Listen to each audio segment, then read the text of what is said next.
अस्सलाम वालेकुम, कैसे हैं आप सब। उम्मीद करती हूँ खैरियत से होंगे। आज हमने की है सर्दियों के हवाले से थोड़ी सी शॉपिंग।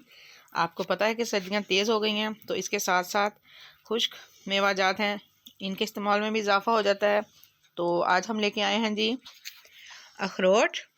ये देखें, अखरोट छिले हुए हैं, छिलके के बगैर हमने लिए हैं। और इसके साथ ही ली है इंडियन मूँगफली, बहुत ही ज़बरदस्त है। ये है अमेरिकन बादाम, और ये है जी किशमिश सुंदरखानी।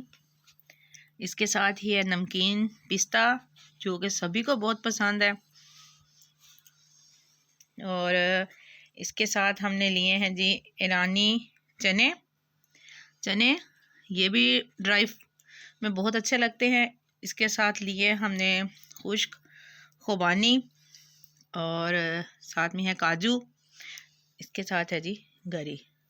ये सारी चीज़ें जो है ना सर्दियों की बहुत ही अहम और मशहूर सौगात हैं। मैंने कहा आपके साथ थोड़ी सी वीडियो शेयर करें। इसके साथ ही ज़रूर बताइएगा कैसी लगी आज की मेरी छोटी सी वीडियो।